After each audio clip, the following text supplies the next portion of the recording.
If you are truly walking with God, these things will happen. Sometimes I wonder if we've made walking with God sound more complicated than it really is, or maybe more dramatic than it usually feels. Because if I'm being honest, most days don't feel dramatic at all.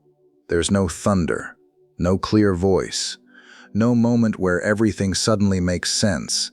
It's more like small things, quiet shifts, thoughts that don't come from the same place they used to, and you almost miss them if you're not paying attention. You start to question yourself, am I really growing, or am I just imagining it?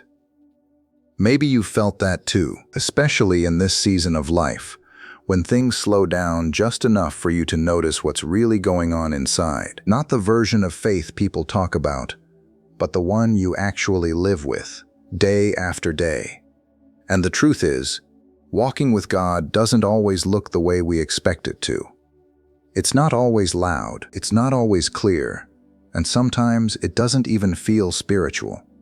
But if you look closely, there are signs. Not the kind you can show off, not the kind anyone else would necessarily see, but they're there. And if you've ever quietly wondered whether you're truly walking with Him, not performing, not trying, but really walking, then maybe, just maybe, some of what we're about to talk about will feel familiar. Not because it's perfect, but because it's real. A growing awareness of God in ordinary moments. I think one of the first things that begins to change, and it's so easy to overlook, is just this quiet awareness. Not something dramatic, not a constant feeling, just a sense that God is there in places you didn't really notice before. It doesn't happen all at once. It kind of creeps in slowly, like when you're sitting alone early in the morning, maybe with a cup of coffee, and for a brief moment, everything feels still. And instead of reaching for your phone right away, you just sit there, not doing anything spiritual exactly, just aware. Or you're driving somewhere you've driven 100 times before, and your thoughts drift, but they don't feel as restless as they used to. There's less noise in your head, not silence, but something softer. And you realize later on that you weren't alone in that moment. Not in a way you can explain, just a quiet knowing. It's different from the way we used to think about feeling close to God. Back then, maybe we expected something stronger, something emotional, something obvious. But this is almost easy to miss if you're looking for something bigger. It shows up in ordinary spaces, in pauses, in the in-between moments. And what's strange is you don't always recognize it right away. Sometimes it's only when the moment passes that you think, that felt different. Jesus once said, "Abide in me and I in you." John 15:4. That word abide, it's not loud, it's not rushed, it doesn't demand attention. It sounds like staying, remaining, being present without forcing anything. And maybe that's what this is, not trying harder to notice God, but slowly realizing He was already there, even when we weren't paying attention. And over time, that awareness starts to settle deeper. It doesn't just visit once in a while, it begins to shape the way you think, even when nothing special is happening, which is where things start to shift a little more, especially in the places no one else can see. A shift in what convicts the heart. And then, somewhere along the way, something else begins to change. Not on the outside, at least not right away, but deeper than that. It shows up in the way your heart reacts to things it used to ignore. Not because someone pointed it out, not because you suddenly decided to be stricter with yourself. It's quieter than that, and honestly, a little harder to explain. There are moments when you say something and it sounds normal. No one else notices anything wrong. The conversation moves on, but inside, something doesn't sit right. You replay it later. Not obsessively, just, it lingers. Or maybe it's not even words. It's an attitude, a thought you held on to a little too long, a reaction that felt justified at the time, but later you can't quite defend it the same way. And what's interesting is, it's not the big obvious things that stand out first. It's the subtle ones, the ones that used to slip by without a second thought. It's like your sensitivity is changing, not in a way that makes you feel condemned, but in a way that makes you more aware. Paul wrote, "Examine yourselves to see whether you are in the faith." 1 Corinthians 13:5. That used to sound intense to me, almost heavy, like something you'd only do in serious moments. But over time, it starts to feel less like an inspection and more like an invitation, a gentle nudge to look inward, not to tear yourself down, but to see more clearly. And the strange part is, this kind of conviction doesn't push you away from God.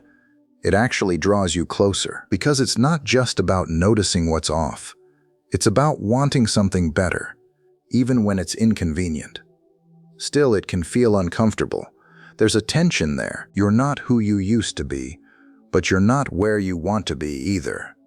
And that tension doesn't stay hidden for long. Eventually, it begins to show up in the way you deal with other people, especially in moments where your old reactions used to take over without thinking, a softer response toward people. And that's where it starts to become a little more visible, even if it's still subtle. Because the way you respond to people doesn't feel quite the same anymore. It's not that you suddenly become patient all the time. That would be nice, but that's not really how it works. You still get irritated. You still have moments where your first instinct is to react the old way, but something interrupts it now. There's this brief pause, sometimes just a second, where you feel the choice. Before, it was automatic. Someone says something sharp, and you respond without thinking. Or someone disappoints you, and you carry that frustration longer than you should. Now, it's like there's a small space in between. You still feel the emotion. That hasn't disappeared, but you're more aware of it, and somehow less controlled by it. And every now and then you surprise yourself. You choose not to say what you were about to say. You let something go that you would have held on to before. You listen a little longer than you normally would. Not because you're trying to be impressive, but because something in you doesn't want to escalate things the same way anymore. Paul wrote, "Let all bitterness and wrath and anger and clamor and slander be put away from you.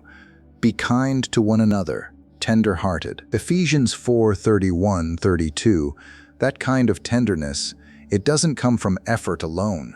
It feels more like something is being softened over time. And if we're honest, that process isn't always comfortable, because it means letting go of the right to react the way we used to.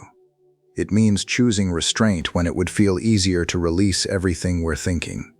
Sometimes you don't even get it right. You catch yourself afterward, wishing you had handled it differently. And that used to be the end of it. But now, you go back. You think about it. Sometimes you even make it right, which you probably wouldn't have done before.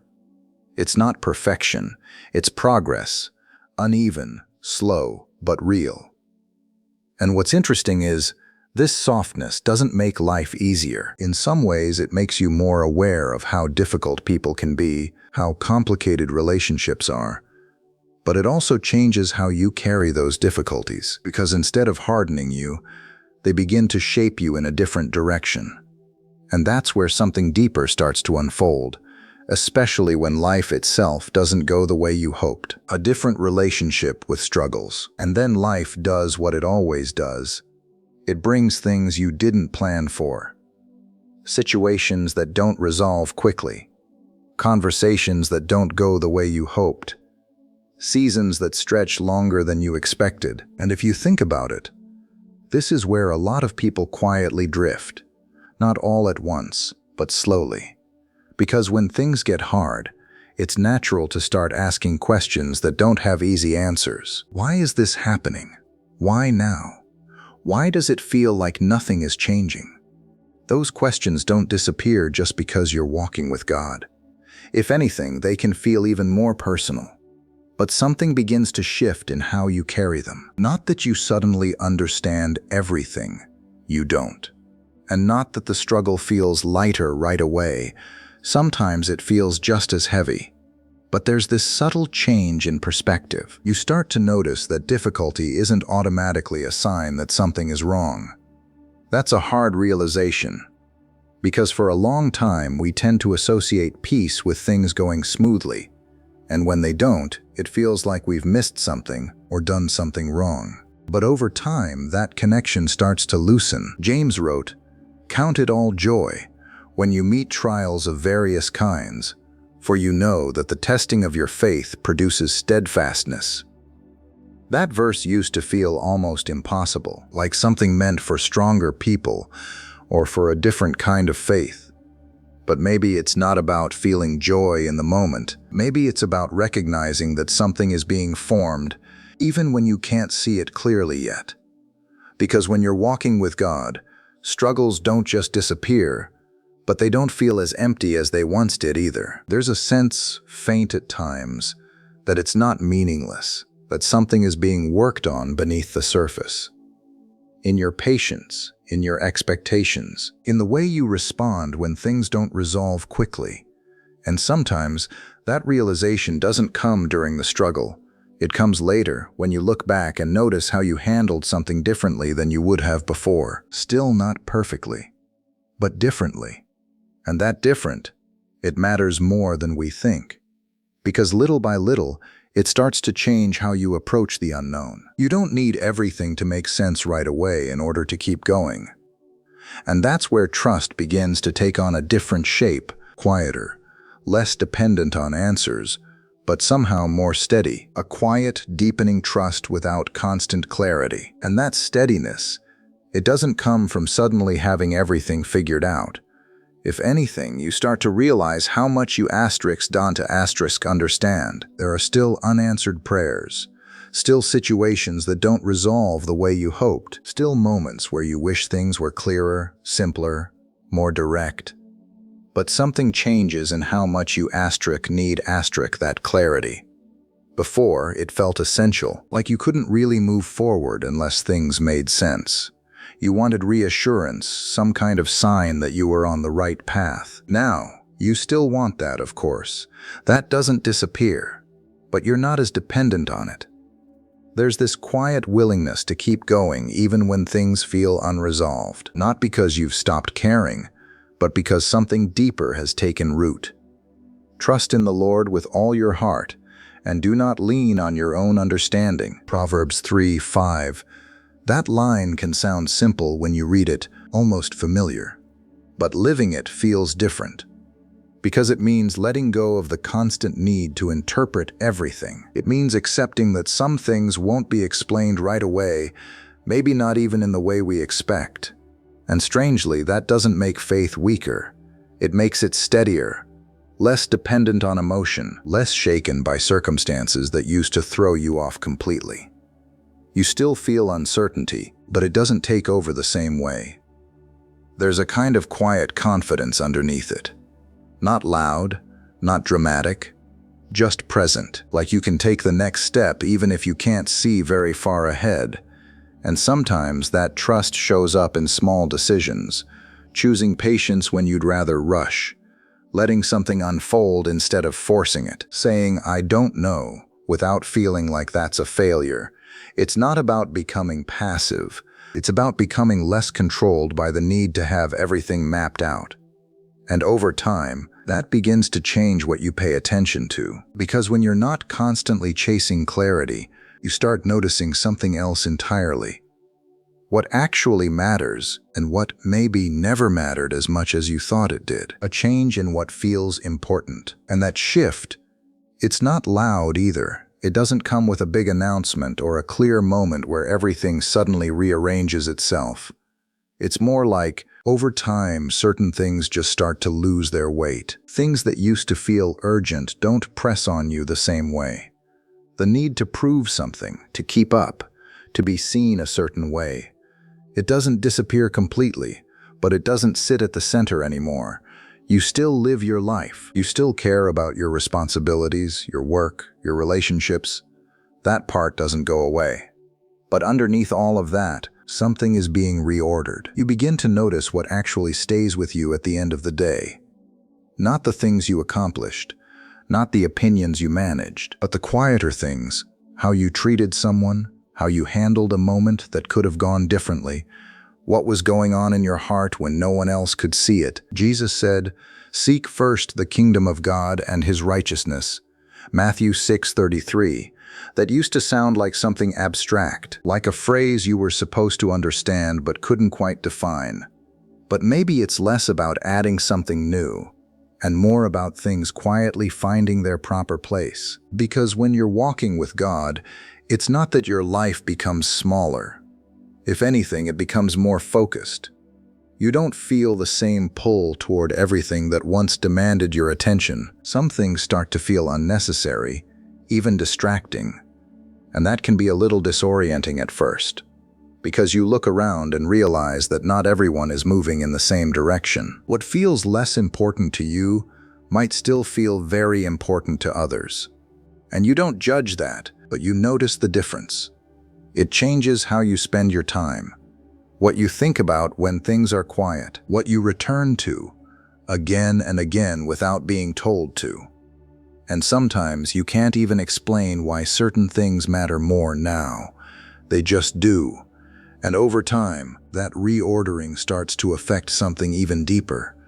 Not just what you value, but how you see yourself. Because when your priorities begin to shift, your sense of identity doesn't stay untouched. It starts to settle in a different place, one that feels less dependent on everything around you, and more rooted in something that doesn't move as easily. A subtle but real transformation of identity. And maybe this is where it all begins to come together. Not in a dramatic way, but in something quieter, more settled. Because when your priorities start to shift like that, it doesn't just change what you focus on, it slowly changes how you see yourself. And that can feel unfamiliar at first. For a long time, identity is tied to things that are easy to point to. What you've done, what people think of you, the roles you've carried for years. Some of them so familiar you don't even question them anymore. But when you're walking with God, those things don't disappear. They just stop holding the same weight. You still have responsibilities. You still have a past. You still have strengths and weaknesses that don't vanish overnight. But underneath all of that, there's a different kind of grounding. It's not something you announce. It's not something you try to prove. It's just there, a quiet sense that who you are is no longer defined by every success or every failure. You notice it in small ways. You're not as shaken by criticism as you used to be, even though it still stings. You don't rely as heavily on approval, even though you still appreciate it. You don't feel the same urgency to defend yourself in every situation, not because you've become indifferent, but because something deeper feels more secure. Paul wrote, "If anyone is in Christ, he is a new creation. The old has passed away. Behold, the new has come." 2 Corinthians 5:17. That verse can sound like an instant transformation, like everything changes all at once. But in real life, it often feels slower than that, more like layers being peeled back over time. Old patterns losing their grip little by little, new ways of seeing yourself taking shape. Not perfectly, but steadily. And sometimes, you don't even notice it while it's happening. It's only when you look back that you realize you don't react the same way anymore. You don't carry certain things the same way. You're still you, but not in the exact way you used to be. And maybe that's the point, not becoming someone completely different overnight, but becoming more aligned with something that was always meant to grow in you. A quieter identity, less dependent on circumstances, less fragile. And as that settles in, there's a kind of peace that comes with it. Not because everything is resolved, but because you're not searching for yourself in the same places anymore. Which, in a way, brings you back to the question we started with, just from a different place now. The quiet evidence you might already be walking with God. And maybe, after sitting with all of this, the question doesn't feel quite the same anymore. Not because everything is suddenly clear, but because you start to recognize something you might have overlooked before. That walking with God isn't always something you see in big, obvious ways. It's not always a moment you can point to and say, that's when it happened. More often, it looks like these small, quiet shifts. The kind that don't draw attention, the kind you almost miss if you're expecting something louder. A growing awareness, a deeper sensitivity, a softer response, a different way of carrying what's hard. A trust that doesn't depend on having all the answers. A slow reordering of what matters. And somewhere in all of that, a life that's being shaped from the inside out. Not perfectly, not all at once, and not without struggle, but real. And maybe that's the part worth holding on to. Because if you can see even a trace of these things in your life, even in small, inconsistent ways, then it might mean you're not as far off as you think. It might mean that quietly, without needing to prove it to anyone, you're already walking with him. And maybe the next step isn't to try harder or to search for something more dramatic, but just to keep going, paying attention, staying open, letting those quiet changes continue, one ordinary moment at a time.